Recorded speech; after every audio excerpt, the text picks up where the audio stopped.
Olá, pessoal. Vamos dar continuidade aqui à nossa aula sobre o capítulo que fala sobre o período entre guerras, tá? Acompanha aí no livro didático a partir da página 89. Então, a gente viu na aula passada como estava o clima na Europa após a Primeira Guerra Mundial, né? Então, a gente fez um pequeno panorama de como estava a situação europeia. E também a gente começou a falar dos Estados Unidos, tá? E aí, a partir dessa aula, a gente vai começar a falar sobre a primeira grande crise do capitalismo, que ficou muito conhecido como a Grande Depressão. Vamos acompanhar aqui, ó. O clima de prosperidade nos Estados Unidos na década de 1920 gerou uma onda de investimentos em ações de empresas na Bolsa de Valores de Nova York. Isso fez o mercado de ações se valorizar e a economia se tornou aparentemente mais dinâmica, apresentando um crescimento superficial. Porém, nem todos os setores produtivos foram afetados por essa euforia do mercado, e a desigualdade social ainda se mostrava marcante entre os setores da sociedade.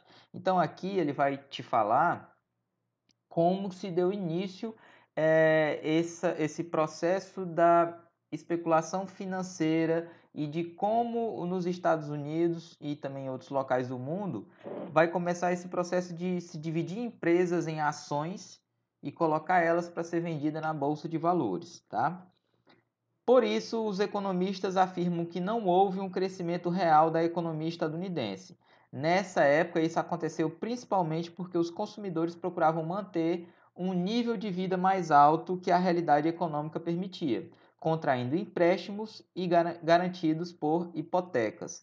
Lembrando, tá, galera, que como a gente viu na aula passada, a criação daquele estilo de vida americano em que as pessoas elas queriam ter bens de consumo, elas queriam ter carros, elas queriam ter geladeiras, equipamentos do lar, e muitas vezes elas nem tinham condições para isso, então elas acabavam investindo em empréstimos, que é uma coisa muito comum lá nos Estados Unidos, e em hipotecas. Hipoteca tem aqui a definição, ó, oferecer um bem como garantia na contratação de um empréstimo. Geralmente lá nos Estados Unidos, quando as pessoas hipotecam, é o bem que elas têm de mais valor, que no caso é a residência, é a casa, tá? Então isso era muito comum. Então esse crescimento econômico aqui dos Estados Unidos na década de 1920, né, ele foi muito dado como uma especulação. Na verdade, não havia tanto esse poder econômico, mas sim uma especulação. E é isso que vai gerar depois, né, a crise. Continuando. A partir da metade da década de 1920, no entanto, o crescimento econômico estadunidense entrou em desaceleração, pois a recuperação da indústria e da agricultura europeias tornou a Europa menos dependente dos produtos importados dos Estados Unidos. A gente falou na aula passada que os Estados Unidos ganhou muito dinheiro porque logo após a Primeira Guerra Mundial as economias europeias estavam quebradas. Então eles ganhavam dinheiro importando, né, exportando os seus produtos para esses países que não tinham como produzir. Só que depois de alguns anos, as indústrias europeias começaram a se reerguer e já não precisavam mais comprar dos Estados Unidos. Então isso desacelerou a industrialização americana e a economia americana. Continuando aqui, ó. A quebra da Bolsa de Valores de Nova York. O dinamismo no mercado interno estadunidense também foi prejudicado pela queda no valor dos salários pagos aos trabalhadores. Com menores salários, diminuía o poder de compra da população e o consumo caía. Porém, as indústrias continuavam produzindo, gerando estoques que ficavam encalhados, desencadeando uma crise da superprodução. Galera, o capitalismo ele tem essa engrenagem que ela precisa sempre estar sendo alimentada, sempre estar girando, tá? Então, nesse momento, o erro que ocorreu nos Estados Unidos foi que eles não haviam ainda feito estudos para determinar como é que o capitalismo funcionava. Então, eles tinham uma indústria que estava superaquecida no começo da década, só que devido aos fatores que a gente já mencionou aqui, lá na Europa a indústria voltou ao normal, então a dos Estados Unidos vai desacelerar e eles, ao invés de diminuir a produção, eles continuaram aumentando cada vez mais. E isso gerou, né, uma superprodução, o que vai encalhar os produtos, porque, primeiro, não vai ter tanta gente para consumir, e para compensar, os salários dos trabalhadores também não eram tão altos como foram no começo da década. Então as pessoas já não tinham aquele poder de compra que tinham antes. Então isso vai gerar uma superprodução, e essa superprodução vai gerar um encalhe de estoques. E no capitalismo, galera, nesse sistema capitalista, tem algumas regras que são chamadas de regras de mercado. Uma das principais é, quando se tem muita oferta de um produto, o seu preço cai. E quando esse produto é raro, o seu preço aumenta. No caso aqui, o que aconteceu? Superprodução de muitas coisas, então você vai ter uma grande oferta, então a tendência é que o preço dessas coisas não seja mais tão elevado. Continuando. O preço das ações era especulado e continuou subindo até que se tornou evidente que essa euforia não era compatível com a situação real das empresas, que começaram a falir. O que é especular, galera? Especular é quando você acha que alguma coisa é de determinado jeito. Você não tem a certeza disso. E o mercado financeiro ele trabalha muito com isso, com especulação, com que talvez a empresa vá render daqui a um tempo, tá? Então, sempre tem essa questão do mercado especulativo. E aí eles se tocaram que, na verdade, nos Estados Unidos não era isso que estava acontecendo. A situação real era bem diferente e as empresas estavam para falir. Ó. Aqui tem uma definição do que é especular. Ó. Neste caso, realizar a operação financeira com base em dados incertos. Então, é uma especulação, tá? Continuando aqui, ó. Os investidores correram para vender suas ações, mas já não havia compradores e o preço delas despencou. Lembrando, ó, tem muita oferta de uma coisa, o preço dela cai. Então todo mundo tentou vender as ações ao mesmo tempo e aí o preço delas despencou. A euforia dos investidores deu lugar ao desespero e o mercado de ações entrou na crise que levaria à grande quebra, crash em inglês, da Bolsa de Valores de Nova York, em outubro de 1929, iniciando o período da Grande Depressão nos Estados Unidos. A Grande Depressão pode ser definida como um período de recessão econômica que durou desde a crise de 1929 até o final da década de 1930. Nos Estados Unidos, durante os primeiros anos após a quebra da Bolsa de Valores, mais de 9 mil bancos faliram e cerca de 300 mil empresas foram fechadas, deixando desempregados cerca de 12 milhões de trabalhadores. Tá? Então, a situação nos Estados Unidos ela era boa antes da quebra da Bolsa de Nova York. Milhões de pessoas tinham seus empregos, tinham como manter a sua residência, comprar alimentos, e praticamente do dia para a noite, milhões de pessoas ficaram desempregadas, tá? Então isso foi uma situação terrível nos Estados Unidos. Isso aconteceu por quê? Porque várias empresas faliram, vários bancos faliram da noite para o dia porque não atentaram para essas regras de mercado e trabalharam muito na questão da especulação. Quando tentaram vender as suas empresas, as suas ações, elas já não valiam mais nada, porque estava todo mundo vendendo no mesmo dia. Aquela regra de mercado. Quando todo mundo vende uma coisa, quando tem muita oferta, o preço cai. Então, essas empresas faliram e a economia ficou em recessão durante um bom tempo. Continuando aqui, os reflexos da crise, o que ela causou? Os reflexos da crise foram sentidos em quase todos os países capitalistas, principalmente na Europa e na América Latina, onde havia grande dependência dos empréstimos e investimentos dos Estados Unidos. A gente tem que lembrar, galera, que a Europa dependia desses empréstimos americanos para se reconstruir depois da guerra, tá? Mesmo tendo passado alguns anos já da guerra, muitos países ainda dependiam desses empréstimos. E a América Latina meio que sempre dependeu. O Brasil, né, ele já dependeu muito de países estrangeiros na questão de empréstimos. O primeiro grande parceiro comercial do Brasil foi a Inglaterra. Mas depois, a partir dessas primeiras décadas do século XX, o Brasil também já estava mais alinhado com os Estados Unidos. Continuando, ó. Como decorrência da crise, os credores estadunidenses começaram a cobrar os empréstimos de curto prazo e cortaram os investimentos externos e as importações. Na Alemanha, França e Inglaterra, por exemplo, ocorreu um aumento significativo do desemprego. Os salários foram congelados e houve grande queda da produção. Tá? Então aqui a gente tem fotos do que estava acontecendo naquele período. Ó. A gente tem aqui a legenda. Ó. Após o colapso econômico, uma multidão de clientes se dirigia aos bancos para tentar sacar o seu dinheiro depositado. Foi uma fotografia aqui tirada na Alemanha em 1931. Por quê? Porque estava acontecendo uma grande desvalorização também da moeda, então as pessoas tinham medo de perder todo o seu dinheiro. Enquanto isso, galera, enquanto estava rolando essa crise, do outro lado do mundo a gente tinha a diferença em visões de mundo. No caso aqui a gente estava falando do capitalismo e do outro lado a gente tinha o socialismo na União Soviética.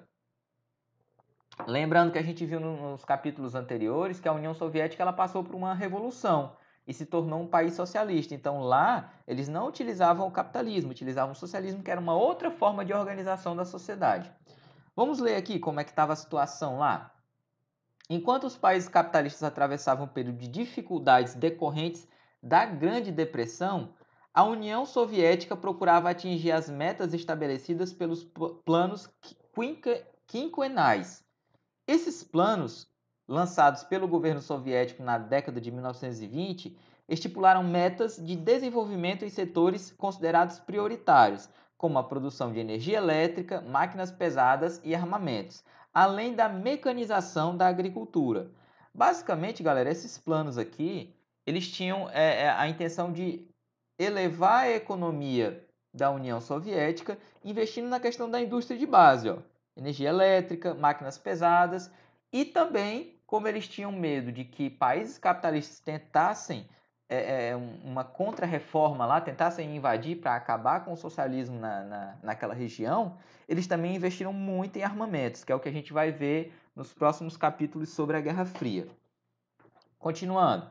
O primeiro desses planos foi criado em 1928, sendo sucedido por outros na década seguinte. A agricultura foi coletivizada com a junção das pequenas unidades agrícolas, formando grandes áreas agricultáveis, buscando diminuir o custo da mecanização. Nesse processo, a burguesia rural foi eliminada, criando-se um proletariado agrícola a serviço do Estado.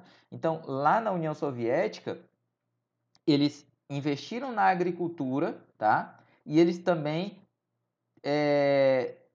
uma das primeiras medidas que eles fizeram foi tirar aqueles burgueses que investiam na questão agrícola, né?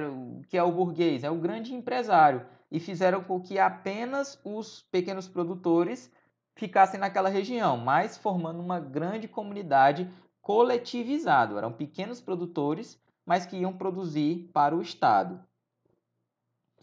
Com o controle total da produção e distribuição de alimentos, o governo pôde direcionar produtos para a exportação, gerando divisas, que foram utilizadas na compra de máquinas e na contratação de técnicos ocidentais. O que são divisas, galera? O que seria gerar divisas? Aqui do lado, ó. Moeda utilizadas em transações comerciais internacionais. Gerar divisas, galera, é quando um país ele consegue exportar bastante produtos, né, locais, e ele consegue gerar dinheiro com isso, gerar divisas, que é uma moeda internacional, uma espécie de moeda internacional, é para você ter o seu câmbio internacional, tá? Então, apesar de ser um país comunista, ele ainda fazia negócios internacionais, que algumas pessoas podem entender que o comunismo ele seria fechado em si, o que não era verdade. Eles também faziam negócios com outros países, tá? E aí, continuando, ó. Uma das consequências da estatização da economia foi a criação de uma imensa burocracia estatal, responsável pela administração dos empreendimentos industriais e agrícolas do país. Então, a diferença na União Soviética é essa questão da burocratização estatal e de que todas as empresas pertenciam ao Estado. Houve uma estatização. Na União Soviética, todas as empresas pertenciam ao Estado. Então, o Estado era que organizava o que essas empresas iam produzir, diferente dos Estados Unidos e dos outros países capitalistas, aonde o mercado ele meio que se autorregulava até aquele momento ali. O governo americano ele não intervinha na economia. Então isso até é um dos fatores pelo qual houve a quebra da Bolsa de Nova York, tá? Continuando, os planos quinquenais aceleraram a industrialização na União Soviética, à custa dos esforços dos trabalhadores que deviam cumprir metas rigorosas de produção. Em 1939, às vésperas da Segunda Guerra Mundial, a União Soviética já era uma potência industrial e militar. Continuando, aí aqui a gente tem aqui, e no Brasil? O que estava acontecendo no Brasil nesse período? No início da década de 1920, diante de tantos acontecimentos políticos e mudanças comportamentais que ocorria em todo o mundo, alguns jovens artistas brasileiros influenciados pelas vanguardas artísticas europeias buscavam novas maneiras de expressar seus valores e preocupações. Chamados de modernistas, eles queriam criar uma arte genuinamente brasileira, tendo como temas principais as paisagens, o folclore, os costumes e as festas populares. Aqui, galera, a gente vai ver que na década de 1920, uma das coisas mais importantes que ocorreu no Brasil foi a Semana de Arte Moderna. Vocês já devem ter ouvido falar sobre isso nas aulas de literatura, tá? Que quando as aulas de literatura forem falar sobre o modernismo. Então aqui a gente teve um grupo de artistas que se uniu e começou a produzir arte brasileira, tá? E um dos temas gerais dessa arte brasileira, a gente não vai se alongar muito nisso aqui, porque isso aqui é a questão mais da literatura, foi a questão do antropofagismo, que era, na verdade, antropofagismo, se vocês lembrarem das aulas do segundo ano, né? Antropofagismo seria canibal, é aquela pessoa que se alimenta de outra, tá? Mas aqui, nesse sentido, eles falam culturalmente. Seria pegar traços da cultura que vem de fora e tentar se alimentar dela e gerar algo novo aqui no Brasil, tá? Então, essa Semana de Arte Moderna, ela teve muito isso. Claro, tratando também com temas genuinamente brasileiros. Aqui a gente tem os artistas da época que foram muito importantes, tá? Os mais importantes, né? Tarsila do Amaral, o Mário de Andrade e assim por diante. Vamos continuar aqui, ó. A intervenção estatal nos Estados Unidos. Em 1932, Franklin Delano Roosevelt foi eleito presidente dos Estados Unidos no momento mais crítico da Grande Depressão. Os Estados Unidos necessitavam de medidas urgentes para enfrentar a crise. Por isso, Roosevelt rompeu com os princípios econômicos liberais, segundo os quais o mercado se autorregularia de forma eficiente, tornando desnecessária a intervenção estatal na economia. Isso aqui é interessante, galera, que muita gente hoje em dia defende isso aqui. Defende que a economia ela deve se autorregular, que o Estado ele não deve intervir na economia. Só que já ficou provado no capitalismo que quando o Estado ele não tem nenhum tipo de controle na economia, crises como essa, grande crise, pode acontecer, porque as empresas podem falir e gerar um grande problema na economia, tá? Então, desde esse momento aqui, década de 1930, 1932, os Estados Unidos pararam e pensaram, olha, a gente tem que intervir na economia. A gente tem que criar regras para ela, para que a economia volte a funcionar nesse sistema capitalista, tá? Continuando, ó. Adotando as ideias do economista inglês John Maynard Keynes, Roosevelt buscou salvar o capitalismo estadunidense, gerenciando-o por meio de reformas econômicas dirigidas pelo Estado. Keynes tinha uma postura crítica em relação às teorias liberais, até então dominantes, e defendia uma participação mais ativa do Estado na execução das políticas econômicas. Esse economista também defendia o direito dos trabalhadores ao pleno emprego, sendo obrigação do Estado garanti-lo. O pleno emprego requeria a existência de oportunidades reais de trabalho, por causa de uma relação entre oferta e demanda favorável aos trabalhadores, que facilitaria sua inclusão no mercado de trabalho. A intervenção estatal viria para estimular a iniciativa privada, criando condições para o aumento das contratações. Então, por essa ideia aqui deles, tá, galera?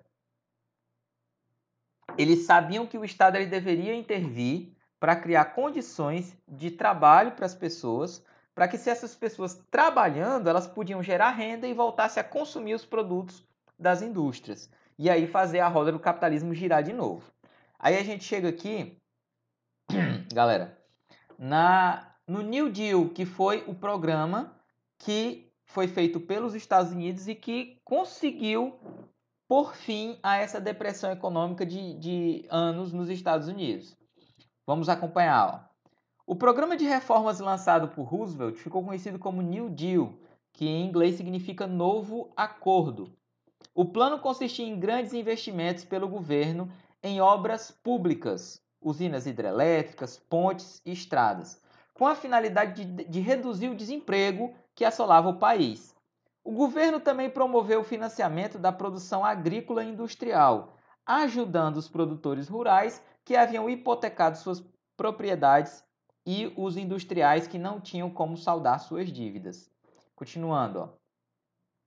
Essa ajuda veio acompanhada da interferência do Estado no mercado, controlando e limitando a produção de mercadorias. Aquele lance que a gente falou antes, ó. Antes as empresas elas tinham a liberdade de produzir o tanto que elas queriam. Aqui não. O governo ia fazer um estudo de mercado e dizer quanto que essas empresas deveriam produzir para não correr o risco mais de ter uma superprodução e esses produtos estocados terem os seus valores diminuídos. Continuando, ó, controlando e limitando a produção de mercadorias a fim de evitar novas crises de superprodução. Medidas trabalhistas também fizeram parte do New Deal, como a liberdade sindical, a redução da jornada de trabalho sem diminuição de salários, o estabelecimento do salário mínimo, a criação do seguro-desemprego e o auxílio aos idosos. Então, todos esses direitos trabalhistas que fazem com que o trabalhador tenha uma segurança maior na hora de trabalhar, eles não existiam. Eles começaram a ser criados aqui na década de 1930. Embora de forma lenta, o programa teve efeitos positivos e a economia voltou a crescer, diminuindo o desemprego e aumentando o poder de compra dos trabalhadores. Então, o governo viu que aqui era uma das únicas maneiras de fazer com que a economia voltasse a funcionar. Ia demorar um pouco, mas ela ia se recuperar, certo? Continuando aqui, ó, o estado de bem-estar. As políticas sociais do New Deal promoveram a implantação do Welfare State, ou Estado de Bem-Estar, nos Estados Unidos. Essas políticas tinham o objetivo de conter o avanço do comunismo por meio da intervenção dos poderes públicos nos mecanismos de produção, aumentando a transferência de renda para os setores mais carentes da sociedade. Como parte do programa de distribuição de renda, foram investidas grandes quantias na construção de moradias para os setores mais carentes da sociedade. Essa fotografia retrata trabalhadores construindo casas pré-fabricadas no Missouri, Estados Unidos, em 1938. Então aqui, galera, mostra que eles se preocuparam que para que o trabalhador não pensasse, por exemplo, em novas formas de organização que poderia ser muito bem aceita entre os trabalhadores mais pobres devido às péssimas condições de vida, eles começaram a melhorar a vida do cidadão, inclusive construindo casas para eles, para que eles não tivessem a ideia de que o capitalismo era ruim para o trabalhador, tá? Então aí eles começam a investir nesse estado de bem-estar para tentar melhorar a vida das pessoas, para que elas não pensassem, não tivessem tempo de ir atrás de ideais comunistas, tá?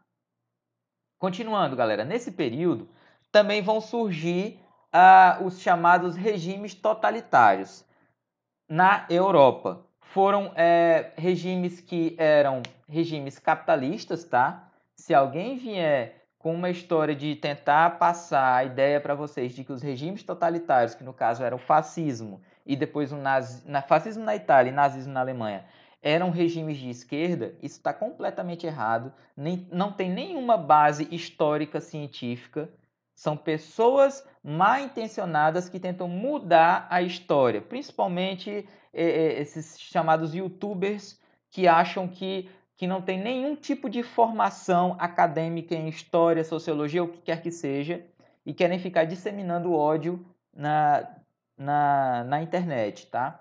Então vamos ver aqui o fascismo, quais são as origens dele. Fascismo na Itália. O fascismo surgiu na Itália a partir de ideias difundidas por Benito Mussolini. Depois de combater na Primeira Guerra Mundial e escrever para jornais socialistas, ele procurou criar uma nova ideologia política.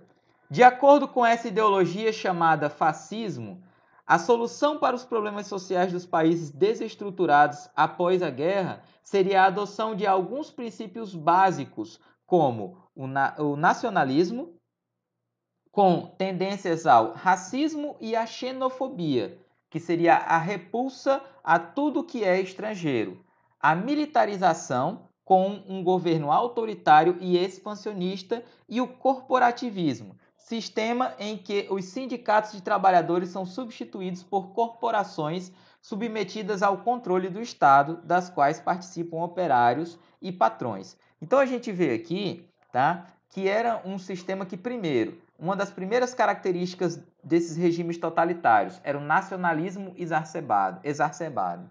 O que é o nacionalismo, galera? É quando a gente tenta elevar a questão do nacional acima de tudo, tá? Então, colocar o país como uma entidade, né? Você coloca lá, a Itália acima de tudo. Como se ela fosse mais importante que os outros países, tá? Fosse um local especial. E é isso que gera o preconceito, que vai gerar depois o racismo e depois a xenofobia. Xenofobia, para quem não lembra, é a repulsa, é o ódio contra o estrangeiro. Então, nacionalismo exacerbado vai gerar, consequentemente, a xenofobia, essa questão de exaltar a figura do nacional, tá? Outro caso característico desses movimentos, tanto do nazismo quanto do fascismo, foi a militarização. Eram movimentos que eram organizados em formas de grupos paramilitares. Eram organizações militares que chegaram e tomaram o poder, tá? Então, esses grupos aqui, fascistas, tinham características nacionalistas e militares, além de racistas e xenófobas. Continuando, segundo parágrafo.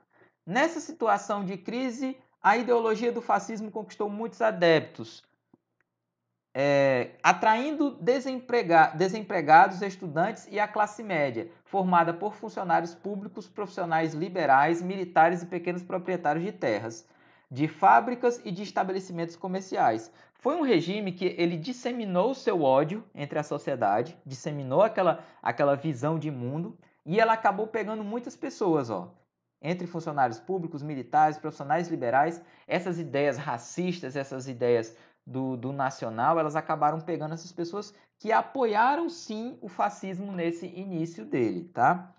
O fascismo promoveu a mobilização das massas, mas também recebeu o apoio de grupos paramilitares nacionalistas, além da burguesia que temia o crescimento do socialismo. Então, além de ser um movimento que cresceu nesses meios paramilitares, né, organizações militares, ela teve o apoio dos comerciantes, que tinham medo do comunismo, do socialismo. Então, apoiaram esses grupos militares sem estar tendo a real noção de que estavam apoiando grupos que depois iam ser ditatoriais, iam ser tiranos, iam matar os seus perseguidores, iam fazer terríveis perseguições dentro do país, tá? Os fascistas tomam o poder. Os italianos, por terem lutado na guerra ao lado dos aliados, acreditavam que receberiam compensações territoriais com o término dos conflitos. Entretanto, de acordo com as determinações do Tratado de Versalhes, isso não ocorreu, contribuindo com o aumento do sentimento de frustração na Itália. Então, eles acreditavam que, por terem lutado ao lado dos aliados na Primeira Guerra, que venceram a Primeira Guerra, eles iriam receber alguns benefícios dos vencedores, tá? Geralmente, benefício, quando se pensa aqui em benefício pós-guerra nesse período, tá, galera? É concessão de terras. Tomar o poder em algum local, principalmente nos países vizinhos à Itália. Como isso não aconteceu, os italianos, né, os governos italianos, essas pessoas começaram a se tornar frustrados, tá? Continuando, Além disso, com o fim da Primeira Guerra Mundial, a Itália enfrentou uma crise econômica generalizada, causando grande descontentamento na população. Isso aqui, galera, é uma das coisas que faz com que regimes ditatoriais, regimes que enganam o povo, regimes consigam crescer na população. Porque se você tem uma população descontente, onde a economia está ruim, onde não tem tanto emprego, as pessoas acabam indo para um lado mais ditatorial porque veem nele uma esperança de mudança.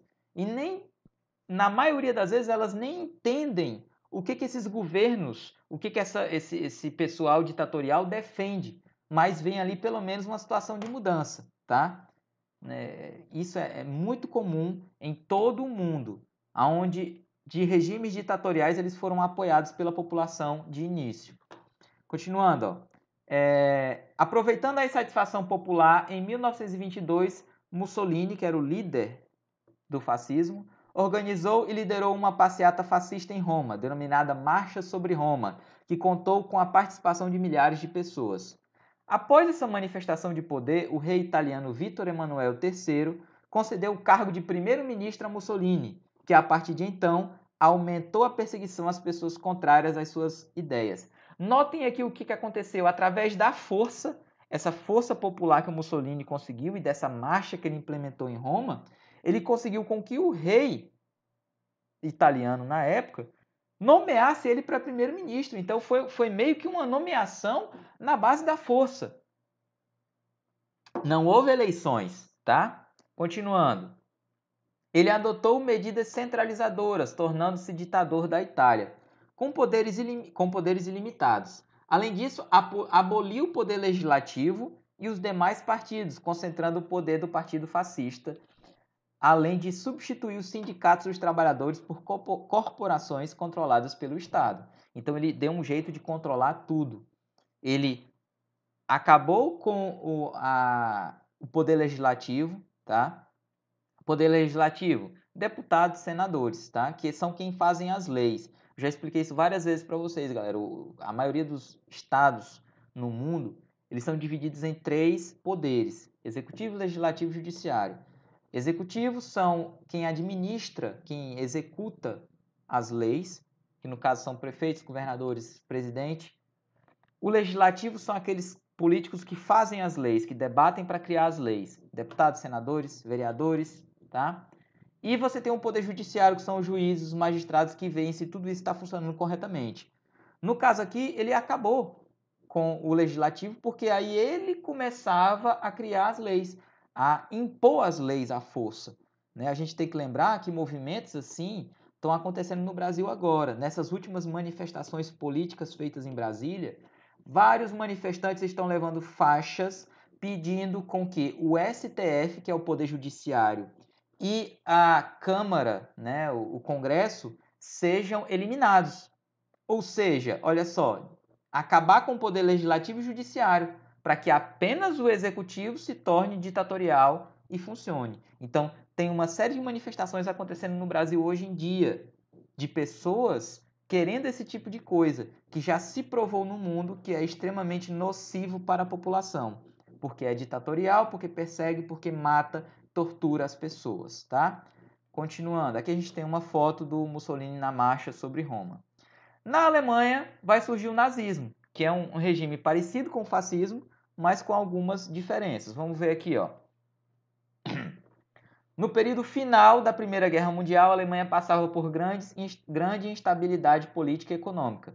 Algumas reivindicações populares anteriores à guerra não haviam sido contempladas, gerando revoltas por todo o país. Soldados, marinheiros e operários fundaram conselhos, exigindo o fim da monarquia e a organização de uma república, que foi proclamada em novembro de 1918. Então, até o fim da Primeira Guerra Mundial, a Alemanha ainda era uma monarquia, assim como a Itália, tá? E aí, só a partir daqui, eles vão fazer uma série de reivindicações pedindo para que a monarquia acabe e seja criada lá uma república. Hitler e o nazismo. No início da década de 1920, a Alemanha atravessava uma profunda crise econômica com uma crescente inflação. A dívida do Estado alemão era agravada pela alta indenização, que, de acordo com o Tratado de Versalhes, o governo se comprometera a pagar aos aliados. Basicamente, galera, após o fim da Primeira Guerra Mundial, foi feito um acordo, chamado Tratado de Versalhes, entre os países que venceram a guerra e a Alemanha que foi considerada a grande causadora da Primeira Guerra Mundial, então ela foi considerada a culpada. Então ela foi imposta a ela que ela fizesse pagamentos regulares, porque ela era considerada a causadora da guerra. Então ela ficou com muito da sua economia comprometida porque ela deveria pagar aos países aliados por ter causado a guerra. Nessa situação crítica foi fundado o Partido Nacional Socialista dos Trabalhadores Alemães, ou Partido Nazista. O nazismo apresentava princípios semelhantes aos do fascismo, porém dava grande ênfase ao racismo e ao antissemitismo, além de reprovar a democracia liberal da República de Weimar, que é a república que foi fundada aqui na Alemanha. O grande líder do partido nazista era Adolf Hitler. Vamos ver esse trecho aqui, ó. Primeiro, como eu falei antes, quando eu estava falando sobre o fascismo, alguns imbecis hoje em dia tentam associar a criação do nazismo dizendo que o nazismo é um regime comunista. Porque na criação do primeiro partido nacionalista alemão, ele tinha esse nome aqui, ó, socialista, tá? Só que era apenas uma questão de nomenclatura. Inclusive, logo depois vai ser modificada. Não vão utilizar mais isso daqui. E o que mais vai colaborar para que essa ideia aqui não faça nenhum sentido é que o próprio Hitler, quando ele fez o seu livro chamado Mein Kampf, que significa A Minha Luta, ele deixou bem claro que o grande inimigo do nazismo era o comunismo. Então, como é que ele foi fundado o nazismo foi fundado como um partido comunista? Não faz o mínimo sentido. Quem dissemina essa ideia aqui são pessoas mal intencionadas que tendem a enganar as pessoas. Então, acreditem nos professores que fizeram cursos acadêmicos de história, de sociologia e entendem sobre isso, e não youtubers que não sabem de nada, tá? Continuando. Foi fundada aqui nesse momento a República de Weimar. Vamos ler aqui o que foi essa República de Weimar. A primeira experiência republicana da Alemanha começou na pequena cidade de Weimar, com uma maioria social, democratas socialistas moderados. Weimar foi palco da criação de uma Constituição federalista que estabeleceu alguns princípios democráticos, como a liberdade de opinião, possibilitando, entre outras vantagens, o aumento da produção cultural na Alemanha. Então foi uma das primeiras tentativas de criação de uma república lá na Alemanha, tá? Lembrando que a Alemanha era uma monarquia. A chamada República de Weimar foi criticada durante toda a sua existência, de 19 até 1933, por vários grupos políticos que haviam como um regime político importado sem identidade nacional. Continuando, tá, galera? Então, o nazismo ele vai vir para quebrar com essa República de Weimar e criar um novo estado ali na Alemanha. Vamos continuar aqui, ó. Deixa eu ver. Não, faltou só eu enfatizar aqui, galera, que esse grupo nazista, eles eram extremamente racistas também, assim como os fascistas, e também tinham a questão do antissemitismo. O que é antissemitismo? Principalmente ter ódio aos judeus, tá? Então eles faziam grande perseguição aos judeus. E o seu grande líder era Adolf Hitler. Em 1923, ele liderou os nazistas em um golpe para tentar tomar o poder na cidade de Munique, na região alemã da Baviera. A tentativa de golpe foi rapidamente sufocada pela polícia bávara e Hitler foi preso com outros nazistas. Aí, continuando aqui, os nazistas no poder. No ano de 1925, Hitler estava solto e retomou suas ações para chegar ao poder na Alemanha. No entanto, ele mudou de estratégia, abandonando as tentativas de golpe e tentando chegar ao poder pelas vias burocráticas e eleitorais. Nas eleições de 1930, o Partido Nazista foi o segundo mais votado. Em 1933, Hitler foi nomeado primeiro-ministro da Alemanha e em 1934, com a morte do então presidente Hindenburg, assumiu o comando do país. Só lembrar, tá, galera? Ele foi preso porque ele tentou dar um golpe de Estado em 1923, tá? Só que depois ele viu que era mais fácil ele tentar chegar ao poder através das vias eleitorais. Como ele consegue chegar ao cargo de primeiro-ministro, tá? E depois, com a morte do presidente, ele acaba tomando conta do país. Continuando. Hitler era extremamente autoritário, tinha o apoio da alta burguesia e promoveu uma intensa mobilização popular. De acordo com o federalismo, centralizando o poder do Estado em suas mãos e adquiriu poderes de ditador, autoproclamando-se o Führer, que na língua alemã significa líder na língua alemã. Além disso, intensificou a censura e aboliu os sindicatos, substituindo-o por corporações nacionais. Então, ele fez basicamente as mesmas tentativas de governo que os fascistas também fizeram. Controlar tudo, acabar com a liberdade das pessoas, mas incentivar sempre esse meio econômico, né? Porque ele tinha um apoio da burguesia. Então, facilitar a vida desses grandes empresários, tá? Então, esses movimentos ditatoriais, eles são ditatoriais com a imprensa, com a população, mas com os grandes empresários, as pessoas que têm dinheiro, eles dão uma certa liberdade, tá? Ele também financiou a formação de uma milícia extremamente fiel às suas ordens, tá? Essa milícia, né, que era chamada aqui de SS, que era como se fosse a polícia dele, perseguia membros de grupos sociais considerados inferiores, principalmente judeus, ciganos, eslavos. Eslavos, galera, são povos que vêm da região ali do norte da Europa, principalmente regiões da Suécia, Noruega, são os povos eslavos, tá? E homossexuais, além de comunistas e demais adversários políticos. Olha só o que eu falei aqui, ó. Perseguiam comunistas. Como é que o nazismo pode ser comunista se eles perseguiam comunistas? Não faz o mínimo sentido, tá? Continuando.